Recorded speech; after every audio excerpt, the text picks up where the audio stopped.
स्वामी समर्थांचे प्रभावी तोडगे आणि उपाय। एक दीप प्रज्वलन। दररोज सकाळी आणि सायंकाळी घरात तुपाचा दिवा लावा। यामुळे देवी लक्ष्मीची कृपा प्राप्त होते आणि घरात सुखसमृद्धी नांदते। 2. दही भात उपाय। अमावस्या आणि पौर्णिमेच्या रात्री सुक्या कागदावर थोडा दही भात ठेवा आणि त्यावर हळदकुंकू टाका। हा कागद मोहरीच्या धक्क्यावर किंवा खिडकीवर ठेवा आणि सकाळी तो कचात टाकून द्या। यामुळे घरातील नकारात्मक ऊर्जा दूर होते आणि सकारात्मक ऊर्जा प्रवेश करते। 3. जेवणाचा घास। रात्री जेवताना थोडा जेवणाचा घास कागदावर ठेवा आणि हात धुण्याच्या वेळी तो उचलून बाहेर टाका। यामुळे वास्तुपुरुष आणि वास्तु दैवत प्रसन्न राहतात आणि घरात सुखशांती नांदते। 4. गोमूत्र शांती। प्रत्येक शनिवारी आणि अमावस्येला गोमूत्रात टाकून उंबरठ्यावर पट्टा ओढा। यामुळे घरातील नकारात्मक शक्ती आणि अडथळे दूर होतात आणि सकारात्मक ऊर्जा प्रवेश करते। 5. नारळ पूजन। सोमवार आणि एकादशी या दिवसांनी नारळ फोडू नये, कारण या दिवसांना देवतांचे प्रतीक मानले जाते आणि नारळ फोडल्याने देवांना त्रास होऊ शकतो। 6. गाय माता पूजन। गाय आपल्याला दूध देते आणि अनेक प्रकारे आपल्याला उपयुक्त ठरते। त्यामुळे गायला हाकलून लावू नये।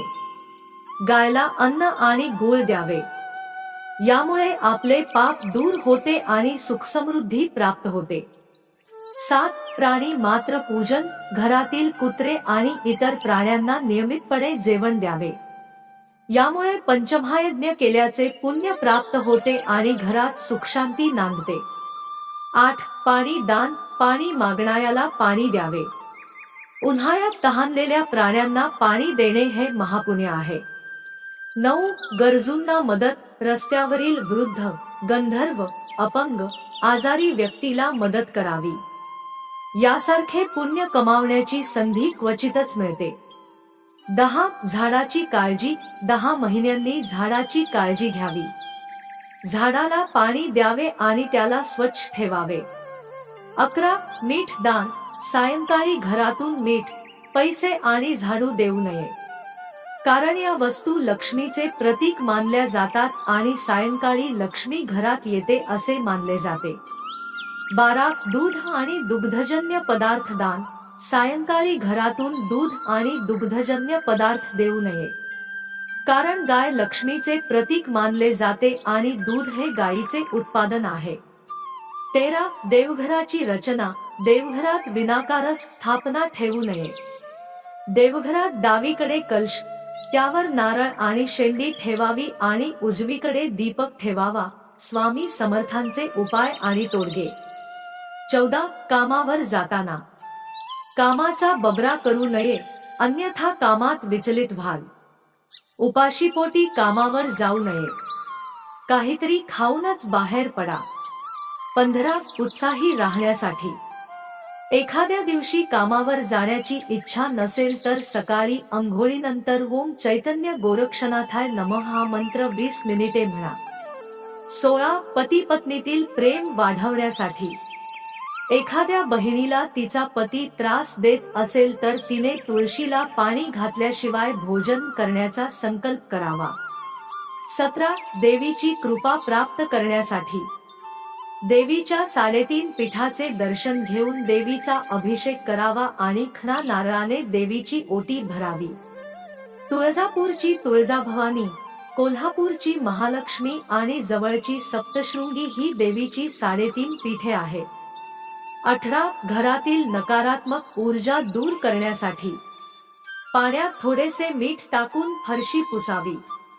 19. इच्छा पूर्ण करण्यासाठी रोज सायंकाळी पिंपळ वृक्षाला दूध मिश्रित पाणी घालावे, दिवा लावावा आणि 5 प्रदक्षिणा घालत इच्छा पूर्ण दाखवा। 20. कामात यश मिळवण्यासाठी महत्त्वाच्या कामासाठी घराबाहेर पडताना खिशात श्रीयंत्र बाळगा। 21. रात्री शांत झोपण्यासाठी रात्री भीतीदायक स्वप्न पडत असतील तर पाण्याने भरलेले तांब्याचे भांडे ठेवून झोपावे। सकाळी हे पाणी एखाद्या झाडाला घालावे। 22 सुरक्षित ड्रायव्हिंगसाठी सुरुवात करण्यापूर्वी ड्रायव्हिंग सीटला हात लावून आपल्या इष्ट देवतेचे स्मरण करावे आणि नंतरच ड्रायव्हिंग सुरू करावे. पौर्णिमेला सायंकाळी गाडीला एखादे फूल व्हावी आणि उदबत्ती लावावी. 23 दुकान बंद करताना दुकान बंद करून जाताना कुलदेवतेचे, इष्ट देवतेचे आणि वास्तुपुरुषाचे आभार मानावे. दिवसभरातील नफा तोटा त्यांना समर्पित करा. 24 निरोप घेताना कोणाचाही निरोप घेताना येतो म्हणावे, जातो म्हणू नये. 25 घरातील शांतता राखण्यासाठी घराच्या मुख्य दरवाजासमोर चप्पल ठेवण्याचा सवय टाळा. 26 बांधकाम करताना घराचे बांधकाम करताना जमिनीखाली हाडे, विटा, शंख इत्यादी सापडल्यास त्या जागेची शुद्धी करून घ्यावी.